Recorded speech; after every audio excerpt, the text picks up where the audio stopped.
think I'd just like to agree that I think the problem is not so much rate rises, because even if they put them up, they're putting them up from such a small amount. The bigger issue is quantitative easing. And I'm very glad that Michael Portillo's brought that up, and I'm going to be interested to listen to your interview with him. Because if you look at the actual breakdown of the inflation rate, it is very heavily to do with energy. And you can already see, if you look at the Brent futures, it has already looked like it might have peaked in October. So that I don't think that the bank was entirely stupid to not put rates up. I think that maybe they send a message to the market and say this is why we're looking at it. Because things like food was very low inflation, and most things. Oddly enough, the other area is transport, in terms of things like second-hand cars went up a lot. Yeah, because 27% price rise since April. Quite astonishing on second-hand cars. Well, there were fewer cars last year registered. So you're sort of also measuring from a weird year last year. So to sort of look at year-on-year inflation, you've got to sort of think, well, last year wasn't a real year. I think we should actually take it out of the figures as an outlier and just compare to 2019.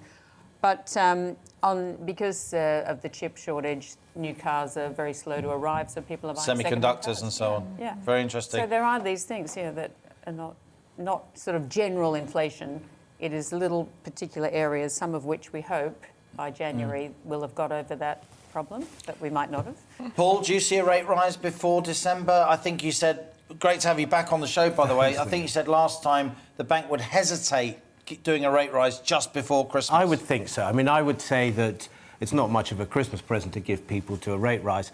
I think they will wait until the beginning of the new year before. What I think the Bank of England have to balance, and what they're trying to balance, is the fact that at the moment the inflation rises that we're having. Inflation can be looked at two ways: good inflation and bad inflation. You get good inflation, which is driven by demand. You get higher employment. You do get wage rises as well, and that does drive prices higher. It was when you start to get shocks, or when prices rise to a point where demand actually gets pushed down, and that's when inflation is bad for the economy. At the moment, I think with the inflation is okay, is good. It's not doing that. But what I think the Bank of England are very conscious of, like every central bank around the world, is not stifling the recovery that's taking place at the moment. Maren, back to you briefly. Paul Sedgwick makes a good point there. Good inflation versus bad inflation. But I think for you, it's just a question of the optics. When your target's 2% and your headline rate is 4.2% and rising, you can't delay. I agree. You can't delay. You have to show people that you're serious. And, Paul said that he would say it's not a great Christmas present to give people a small rate rise just before Christmas. I would say it'd be a wonderful Christmas present. Remember that the majority of people in the UK now have their mortgage rates fixed, so it doesn't make any difference to them whether the rates go up over the next, say, 5 years or so. But then the people with savings who are receiving a negative real rate on those savings have been for years, and it would be a nice Christmas present just to say to them, you know what, we can feel your pain. We know that you're suffering from inflation. And remember, particularly importantly, that this bout of inflation, being concentrated as it is in energy prices, food prices, transport prices, etc., is a type of inflation that hits the lower earners much more than higher earners.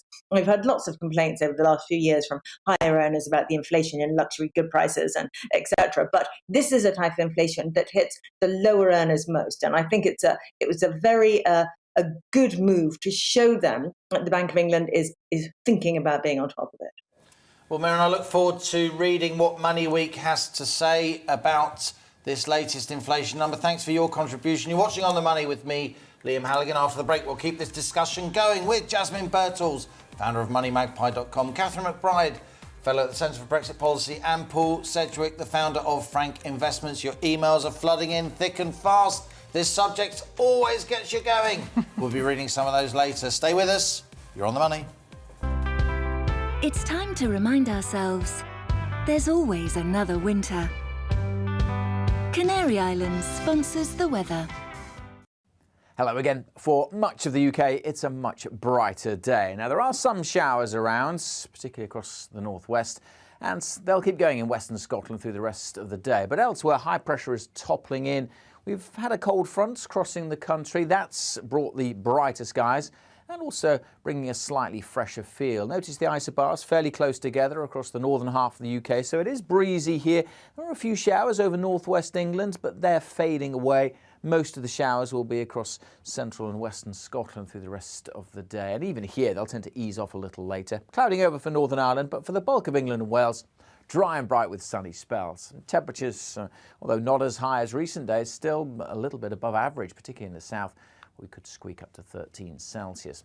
Through this evening, we'll see some drizzly conditions push through Northern Ireland, and the rain peps up overnight across western and northern Scotland, turning into quite a soggy night here. The winds also continuing to strengthen. Further south, we'll have a lot of clouds, maybe a bit of drizzle over the hills of northwest England, but otherwise largely dry, and temperatures dropping down to single figures, but not especially cold. In fact, things turning milder steadily through Thursday morning. The cloud will be back for most of us, though. Some sunshine is likely across eastern England, but generally another fairly drab day. Rain and drizzle over the hills of Wales, northwest England, and quite a wet day across the north and west of Scotland. But some brighter skies in eastern Scotland, although it will be blustery. Could see temperatures of 15, maybe 16 Celsius, and generally 13 or 14, well above average for the time of year. Through Thursday evening, we'll keep outbreaks of rain and drizzle over the Highlands, easing perhaps for a time across the Northern Isles, but staying blustery across the far north. Elsewhere, staying predominantly cloudy, and that's how we go into Friday. Again, some brightness likely across parts of the east, and again, it will be breezy. Things turn colder as we go through the weekend. Canary Islands sponsors the weather.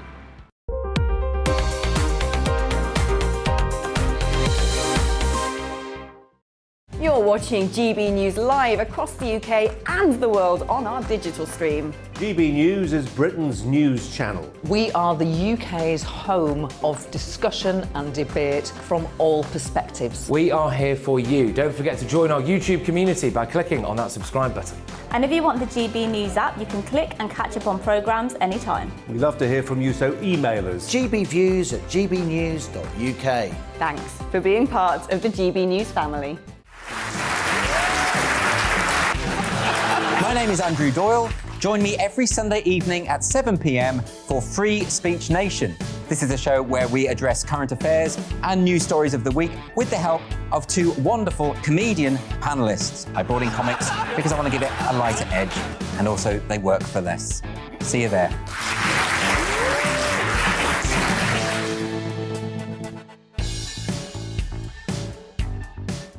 Join my show Farage, 7 p.m. till 8 p.m. Monday through Thursday. And there you will get opinion, analysis, debate, and I'll cover stories that nobody else dares to touch. And then for the last 15 minutes, talking pints. We're over a drink. We have a civilized conversation with someone. We very often disagree, but we do it in a grown-up way. Come and join me on Farage.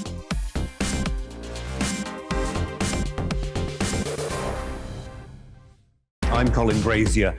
I've reported from more than 70 countries around the world, covered wars from Afghanistan to Iraq, from Lebanon to the Balkans. I'm trying to bring that experience, that feel for events, to the studio. And something else. I'm ready to give an opinion. Today's stories with a spark.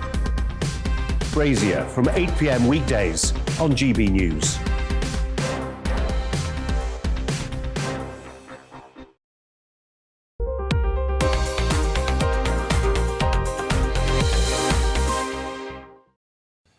Welcome back. You're on the money. We're still discussing UK inflation, which soared from 3.1% in September to 4.2% last month.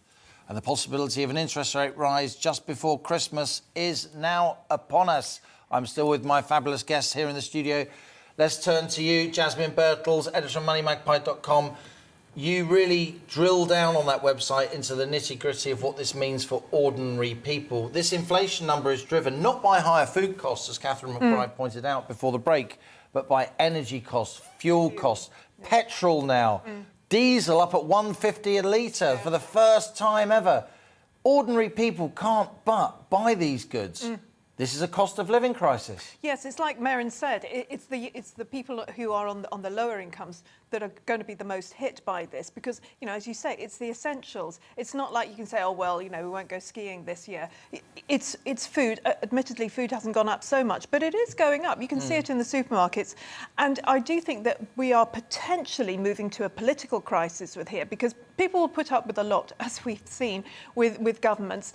But when it comes to not being able to fill up their car at the petrol station, then you have problems. And it's certainly the case that if you can't fill up your trolley in the supermarket, huge problem. So I think, you know, the government needs to take this a lot more seriously than I feel that they have been, because this really could topple the government, seriously. If it goes to the way it is in America, I think it could.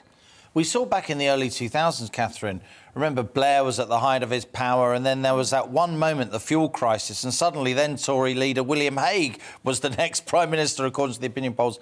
As Jasmine said, energy really is a very sensitive part of the consumption basket for households and for firms. And we've just seen wholesale gas prices soar again yesterday after the Germans decided they weren't going to allow the pipeline from Russia to Germany. The EU has blocked that for another few months, so that could curtail or certainly hinder gas getting to Western Europe from Russia. And of course, the Russians provide Western Europe with 40% of our gas. Yes.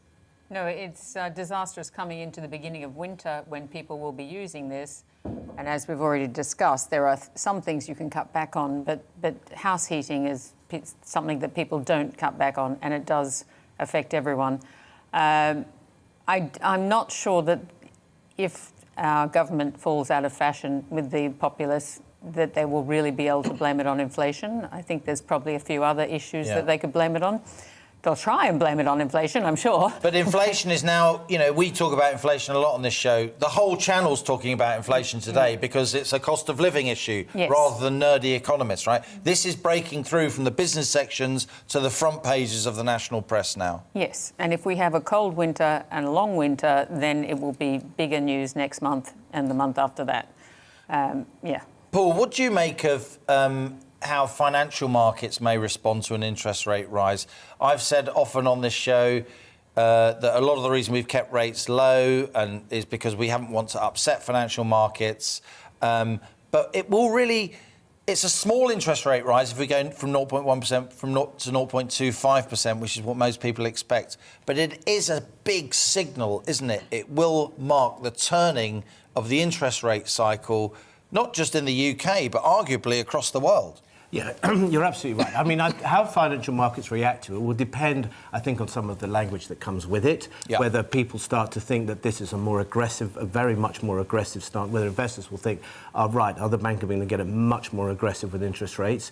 If they see this as a small step to a very long, protracted rise in interest rates over a long period of time, I think financial markets realise it's coming, obviously, and what their real concern will be what likely impact is that to have on economic growth, and that is the balance that the Bank of England and every central bank are weighing up at the moment.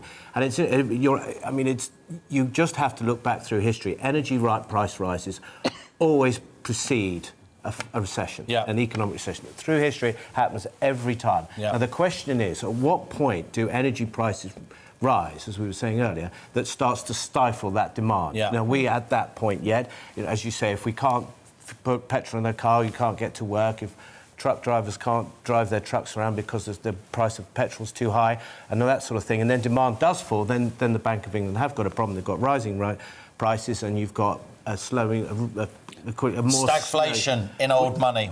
It's stagflation. When the economy stagnates and inflation. Not there yet, but it's a danger. Everything, of course, it's a danger. And I think that you've also got some quite interesting structural changes that have happened in the world over the last 20 years that have helped central banks keep inflation under... Like cheap goods from China, but now China's getting more expensive, isn't it? All these sort of things. So there's a lot of moving parts in the world at the moment. Jasmine, briefly to you, so you do think there'll be a rate rise in December. You do think it will be from 0.1 to 0.25%. But to what extent will that, as I mentioned to Paul there, mark a turning point? We've already seen the Russians raise interest rates, the Norwegians, the South Koreans, the Thailand. These aren't insignificant economies by any means. Yeah, well, true. We are the fifth or sixth largest economy, so if we're doing it, that sends a big signal across the world. And it was notable, you know, as you mentioned, that a few weeks ago, we saw quite a few of the cheap mortgages is coming out. Some of the financial markets have been pricing it in. They have assumed it. I don't know if they... Well, I think they will continue to do it now because I think many of them will also assume that we will have a rate rise coming up. So, yeah, I think that signal has sort of gone through a little bit, but it's going to be a big signal, even if it is, as you say, just 0.25% rise or less than 0.25% if it happens. And I think it's needed, frankly. We've talked in the past, Catherine, about Andrew Bailey being likened, as his predecessor Mark Carney was, to, you like this phrase, an unreliable boyfriend, because there was a signal that rates would rise, and that meant that the exchange rate went up, which kept a lid on inflation via cheaper imports, but you can only do that once before you upset people and lose some credibility. If there is a Christmas interest rate rise, Paul has rightly said he's slightly queasy about that because it's just before Christmas and it seems quite churlish. But to do an interest rate rise just before Christmas, it would almost be seen as sort of doubly tough, wouldn't it? So you might actually help the Bank of England by doing an interest rate rise before Christmas to regain that credibility with just one interest rate rise. Well, I think that as it's so low at the moment that I really don't think an interest rate rise is going to actually make a big difference. I don't expect them to do it. It probably looks bad, but at the same time, there's a lot of savers out there who might appreciate an interest rate rise. And also that might help keep their money in their bank account. I think one thing that will fuel inflation is having more money out there chasing fewer goods. So if you give, there's no incentive at the moment. There isn't any reason to keep money in a bank account when you've got inflation and it's devaluing, basically. So, a rate rise might help, but it'll be a small one. So, it's not going to do what it needs to do. So I can understand them not doing it. Just stop printing. Stop printing money. That was what I was going to ask you, Paul. A slightly more technical question, if I may. We know last month, not only did the Bank of England vote 7-2 to keep interest rates on hold, it voted 6-3. We're talking about the 9 economists on the Monetary Policy Committee, including the governor. Though the governor's not technically an economist, just saying. 6-3 to keep extending quantitative easing, as Jasmine and Catherine have said.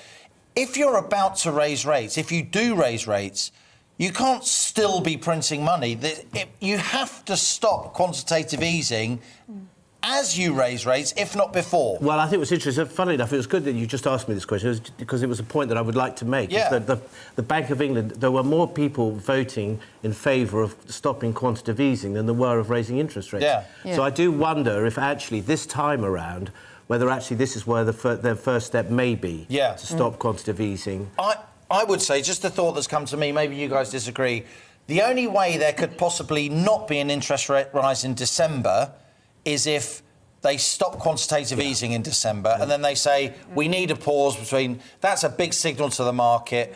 The tide is turning. We get it. Stop quantitative easing. Rate rise early in the new year. Do you agree? I do absolutely agree. And that follows... That's the you path... heard it here first on the money, right? We've just decided... Yeah. Our own little Bank of England group. Yeah, exactly. That's sorted then. But you're absolutely right. And that is the path that other central banks have been following. It's the path that the Fed have gone through. It's the ECB have started to reduce monetary stimulus a little bit, and also you've had the Bank of Canada. So that's the path that other central banks follow, and that may be the path that we end up following as well. Well, it's been a great discussion. Thanks to Maren Somerset-Webb, and thanks also to Jasmine Birtles, Catherine McBride, and of course Paul Sedgwick. Great to have you all on the show as ever.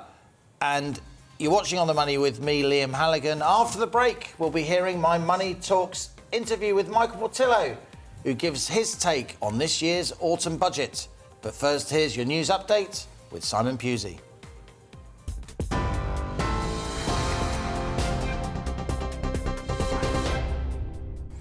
Thanks, Liam. Here are the latest headlines. MPs are debating whether they should be banned from taking paid consultancy work ahead of a Commons vote. The Prime Minister says he supports the ban, but has called for 2 alterations to the Code of Conduct. The first would put reasonable limits on MPs' outside work. The second would bar MPs from being paid to be a parliamentary strategist, advisor or consultant.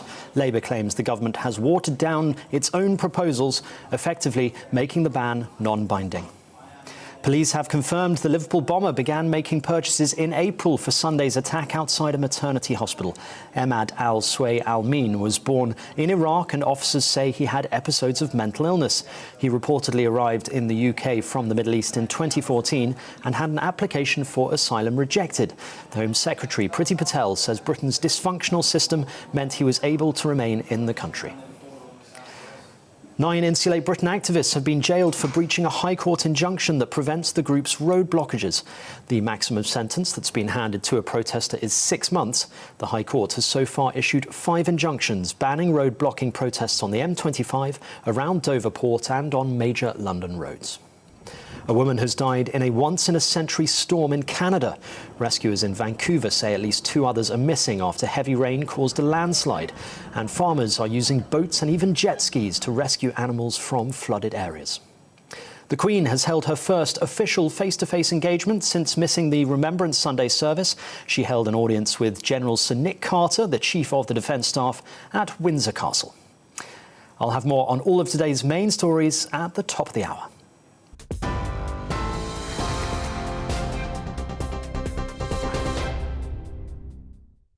You're watching GB News live across the UK and the world on our digital stream. GB News is Britain's news channel. We are the UK's home of discussion and debate from all perspectives. We are here for you. Don't forget to join our YouTube community by clicking on that subscribe button. And if you want the GB News app, you can click and catch up on programmes anytime. We love to hear from you, so email us. gbviews@gbnews.uk. Thanks for being part of the GB News family.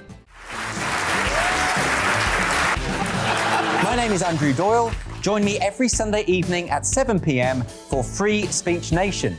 This is a show where we address current affairs and news stories of the week with the help of 2 wonderful comedian panellists. I brought in comics because I want to give it a lighter edge, and also they work for less. See you there.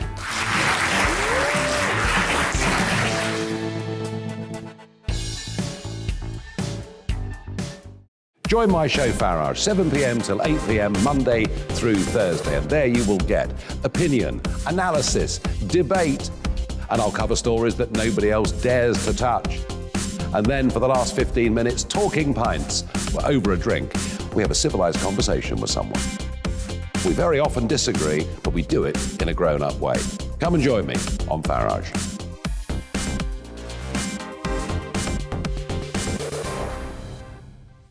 I'm Colin Brazier.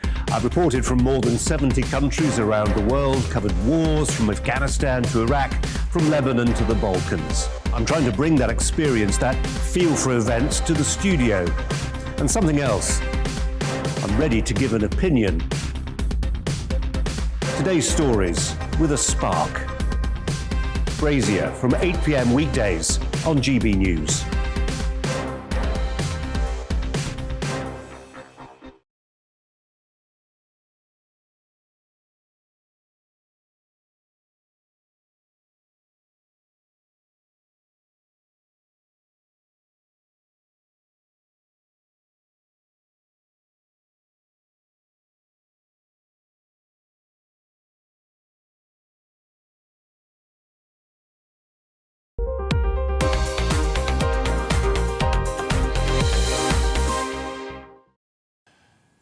Welcome back. You're watching On the Money with me, Liam Halligan. Lots of you getting in touch on inflation. Mike says the inflation genie's out of the bottle. Combined with not yet felt tax increases, this will create higher wage demands, which feeds inflation more.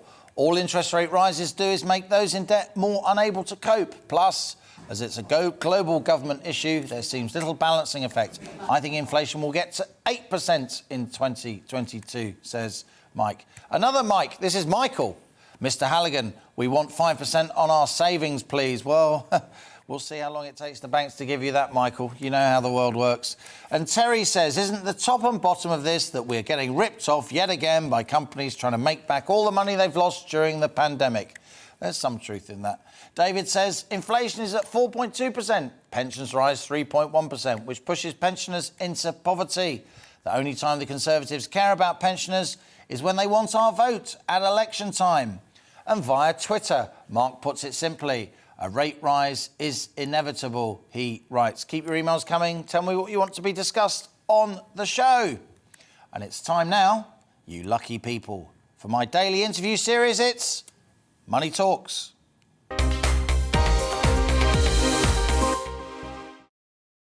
I thought it ushered in an existential crisis, or an identity crisis at least, for the Conservative Party, because what Rishi has put forward is a high tax, high spend budget.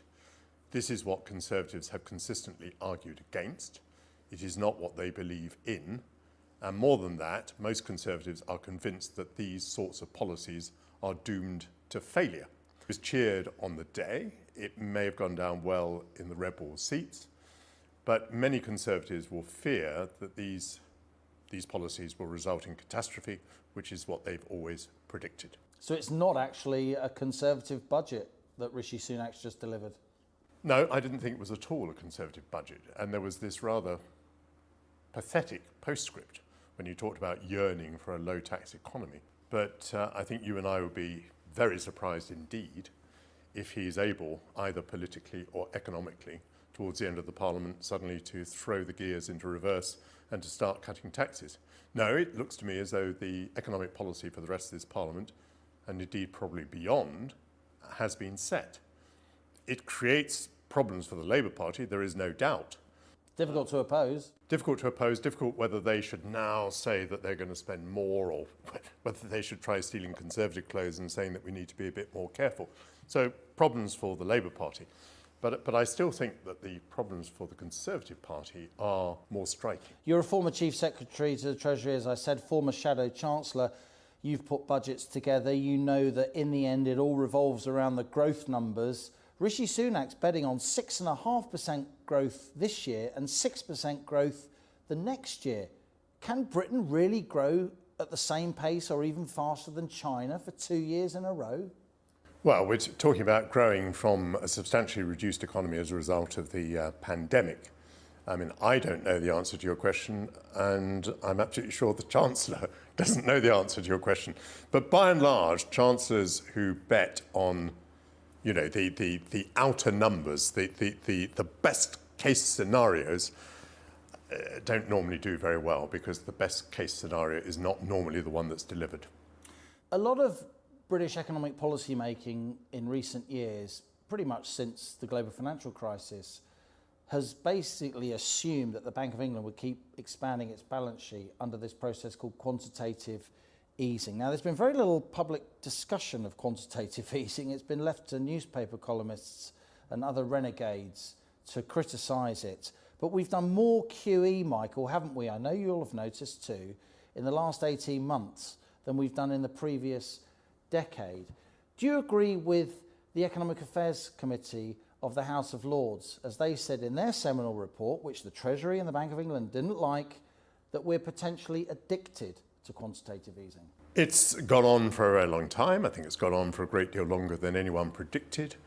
The reasons that were at the origin of quantitative easing have long since ceased to be. And therefore, yes, this does appear to be an addiction.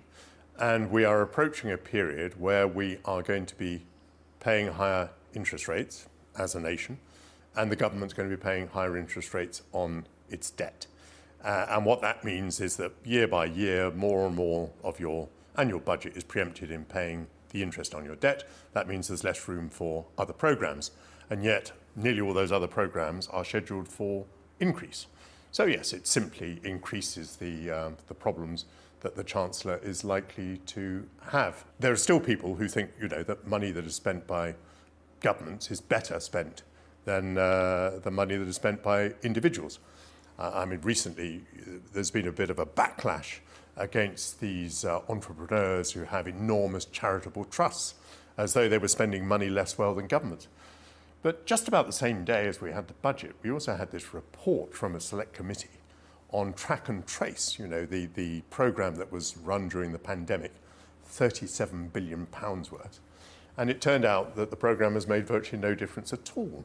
You know, employing vast numbers of consultants on £1,100 a day, and at one point, at the height of the pandemic, not being able to make use of much more than 1 in 10 of those consultants. So people who still believe in the efficacy of money that's spent by the government just aren't taking account of the evidence that's there before us.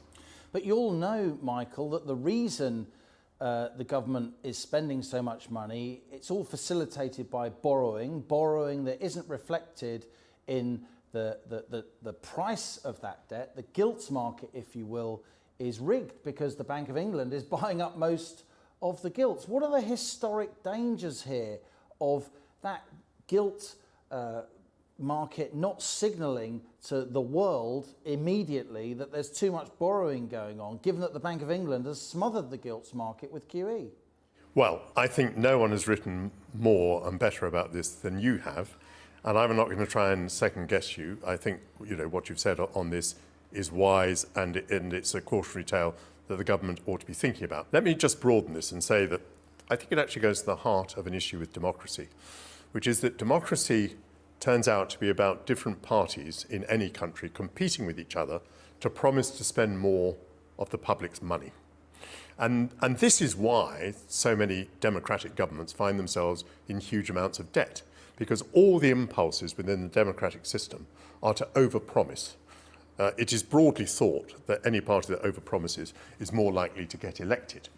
Well, of course, this is leading to a situation where most Western governments are deeply in debt, and where we face two possibilities. One is that we can't continue this forever, and the second is that we're passing debt down to our grandchildren and beyond. And this becomes a serious weakness in democracy, and there don't seem to be the impulses within democratic systems to make anyone take this seriously. Yeah. Not the electorate and not the governments. Not the governments because they won't be there in a few years' time. And I think Boris has a very bad case of this particular disease, because not only in the matters that we've been talking about, which is public expenditure and taxation, but generally speaking, let's talk about climate change if you like. Boris just believes that you promise today and either the thing will somehow take care of itself in a Micorberish sort of way, something will turn up, or even if it doesn't, Boris won't be there infinitely. So the kicking of the can down the road has been absolutely elevated to an art form under this government. And what's obviously slightly disappointing is to see that Rishi Sunak is borne along by this wave. I agree with that. I think the Prime Minister sees economic stewardship and prudent management of our national accounts as an inconvenience rather than an obligation. I mean, do you think he's interested in economics at all, beyond what economics can bring him in his ability to spend money and win votes? Well, I'd have to claim an expertise about Boris Johnson, which I don't possess. My general assessment of him in many years that I've known him is that he is unreliable. However, the other thing that he is a stupendous winner of elections. I mean, I've never known a person like him whose charisma can win elections. And so this is part of the problem for the Conservative Party now. I mean, they've got a Prime Minister who makes hideous errors, as over the Owen Paterson case. A Prime Minister who doesn't appear to be following Conservative policies, but a fellow who is very good at winning elections. And quite honestly, if I were advising any Conservative member of Parliament now, if they said to me, look, this fellow isn't a Conservative, this fellow makes promises without any concern for tomorrow, this person makes catastrophic errors, he produces disaster out of pure air, I would say to that person, yeah, but stick with Boris because he's going to win you the election. I want to come on to international relations. We can talk about China. I want to talk about COP26. But before we do, I just want to get a little bit more personal, if I may. We both come from the same sort of unfashionable North London suburb. Your story is a story of British post-war social mobility. You went from grammar school, the son of an immigrant, to Cambridge and into national prominence. Do you think Britain is more or less socially mobile than it was when you were a lad? Oh, I would guess less socially mobile, and I would in particular pick out the absence of grammar schools. They're not completely absent, but there are fewer than they used to be. Was it Alan Milburn, who was the Labour cabinet minister, did work on social mobility and concluded that it had been reduced. But before you paint me as, you know, a sort of working class hero, my parents did not have a lot of money, but they had something more important as far as I was concerned. They had books. I was brought up in a house surrounded by books. I was brought up in a highly intellectual atmosphere. And I think possibly the greatest deprivation that I would point to is not so much the lack of money, it's the lack of intellectual stimulus. And so, you know, I am not an amazing case of someone who climbed the ladder. My father was a university professor. My mother had a first from Oxford. You know, an undergraduate in 1937. She was, you know, pretty much a pioneer woman. So no, what I had was books, and that was the greatest advantage that any boy could have.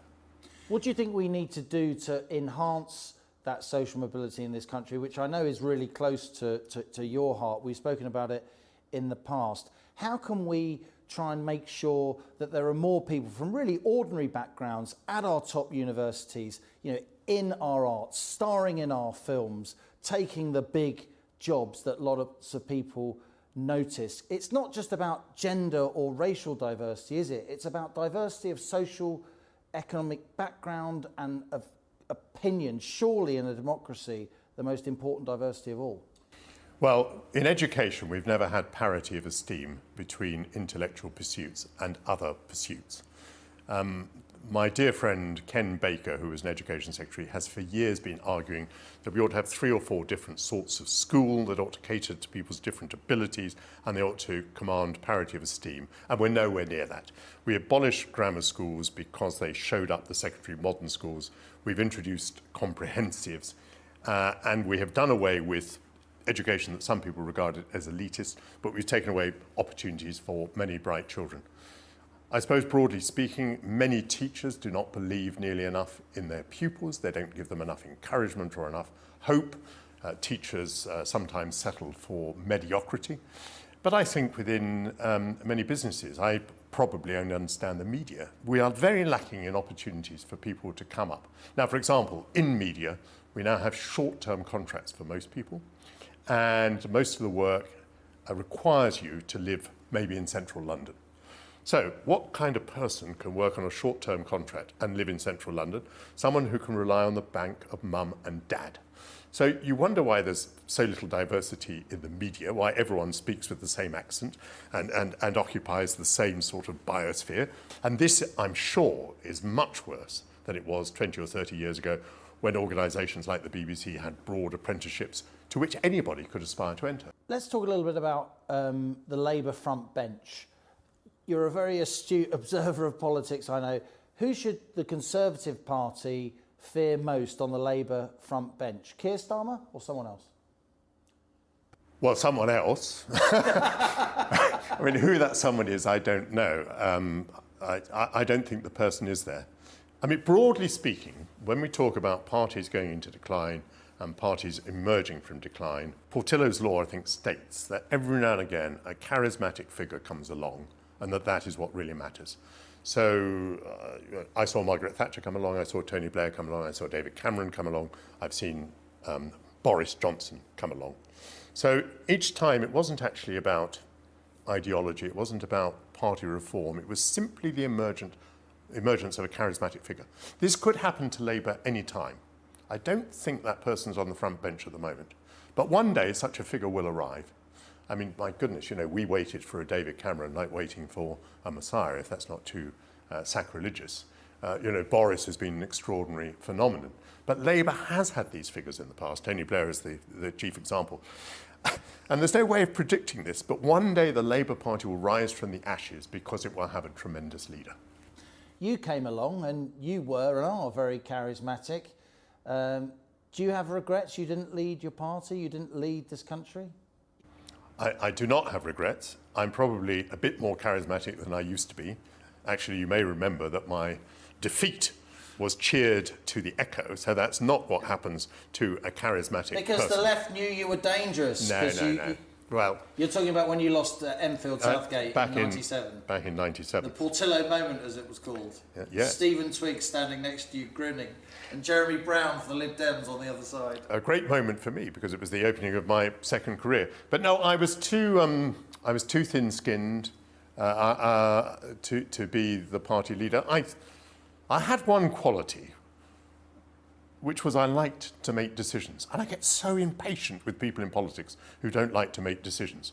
But one quality isn't enough. I mean, Boris doesn't like to make decisions, but you know, he is an election winner. I mean, I think back now, Boris won 2 mayoral terms in London, which I now regard as a sort of huge achievement, broadly socialist city. Huge achievement. So this man, it's incredible what he's capable of. And you just ask how. I mean, you know, a classicist from Balliol, from Eton. Terrible college. A man of the people. How does this happen? How does this happen, indeed? That was my Money Talks interview with the Tory MP and former party leadership candidate Michael Portillo. He served as both Defence Secretary and Chief Secretary to the Treasury before, of course, becoming a highly successful TV presenter. And you can listen to the full 25-minute wide-ranging interview between myself and Michael Portillo now on my podcast, Money Talks, or via the GB News YouTube channel, or, you lucky people, via my Money Talks podcast. You've been watching On the Money with me, Liam Halligan. Every weekday at 1, I'm here, bringing you your daily dose of economic, business and consumer news. So join me at 1 p.m. tomorrow. It's a 2-hour special. Or catch up with previous episodes via the GB News app. Thanks for joining me today, and I'll see you next time. This is GB News. I'm Liam Halligan, and that was On the Money. It's time to remind ourselves there's always another winter. Canary Islands sponsors the weather. Hello again. For much of the UK, it's a much brighter day. Now, there are some showers around, particularly across the northwest, and they'll keep going in western Scotland through the rest of the day. But elsewhere, high pressure is toppling in. We've had a cold front crossing the country. That's brought the brighter skies and also bringing a slightly fresher feel. Notice the isobars fairly close together across the northern half of the UK, so it is breezy here. There are a few showers over northwest England, but they're fading away. Most of the showers will be across central and western Scotland through the rest of the day. And even here, they'll tend to ease off a little later. Clouding over for Northern Ireland, but for the bulk of England and Wales, dry and bright with sunny spells. And temperatures, although not as high as recent days, still a little bit above average, particularly in the south. We could squeak up to 13 Celsius. Through this evening, we'll see some drizzly conditions push through Northern Ireland, and the rain peps up overnight across western and northern Scotland, turning into quite a soggy night here. The winds also continuing to strengthen. Further south, we'll have a lot of clouds, maybe a bit of drizzle over the hills of northwest England, but otherwise largely dry, and temperatures dropping down to single figures, but not especially cold. In fact, things turning milder steadily through Thursday morning. The cloud will be back for most of us, though. Some sunshine is likely across eastern England, but generally another fairly drab day. Rain and drizzle over the hills of Wales, northwest England, and quite a wet day across the north and west of Scotland. But some brighter skies in eastern Scotland, although it will be blustery. Could see temperatures of 15, maybe 16 Celsius, and generally 13 or 14, well above average for the time of year. Through Thursday evening, we'll keep outbreaks of rain and drizzle over the Highlands, easing perhaps for a time across the Northern Isles, but staying blustery across the far north. Elsewhere, staying predominantly cloudy, and that's how we go into Friday. Again, some brightness likely across parts of the east, and again, it will be breezy. Things turn colder as we go through the weekend. Canary Islands sponsors the weather. I'm Neil Oliver. You can join me live every Saturday evening for opinions and discussions about the week's top stories. There's also a smattering of history and archaeology and features that define our great British Isles. You'll hear my thoughts unfiltered, as well as those of my guests, and we don't always agree. And we want to hear from you too. Neil Oliver Live, Saturdays from 7 on GB News. You're watching GB News live across the UK and the world on our digital stream. GB News is Britain's news channel. We are the UK's home of discussion and debate from all perspectives. We are here for you. Don't forget to join our YouTube community by clicking on that subscribe button. And if you want the GB News app, you can click and catch up on programmes anytime. We love to hear from you, so email us. gbviews@gbnews.uk. Thanks for being part of the GB News family.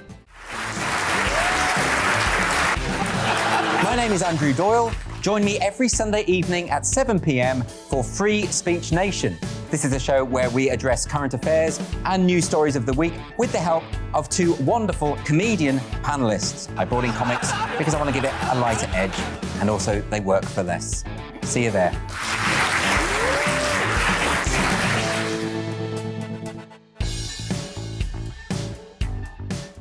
Join my show Farage, 7 p.m. till 8 p.m. Monday through Thursday, and there you will get opinion, analysis, debate, and I'll cover stories that nobody else dares to touch.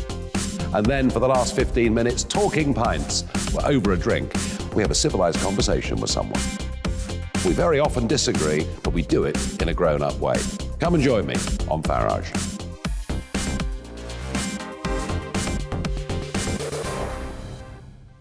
I'm Colin Brazier. I've reported from more than 70 countries around the world, covered wars from Afghanistan to Iraq, from Lebanon to the Balkans. I'm trying to bring that experience, that feel for events, to the studio. And something else. I'm ready to give an opinion. Today's stories with a spark. Brazier from 8 p.m. weekdays on GB News.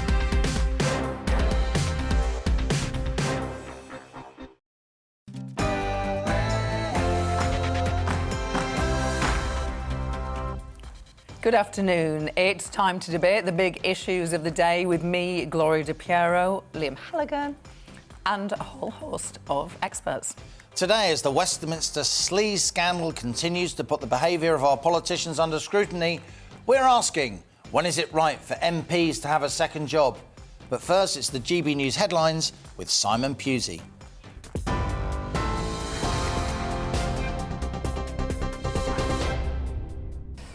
Good afternoon, I'm Simon Pusey. This is your news at 2 o'clock. Boris Johnson clashed with Labour leader Sir Keir Starmer ahead of a showdown with his own MPs over plans to ban them from paid political consultancy work. The Prime Minister says he supports a ban but has called for two alterations. The first would put reasonable limits on MPs' outside work. The second would bar MPs from being paid to be a parliamentary strategist, advisor or consultant. Labour claims the government has watered down its own proposals, effectively making the ban non-binding. Speaking at Prime Minister's questions, Sir Keir Starmer accused Boris Johnson of being unable to apologise for the Owen Paterson scandal.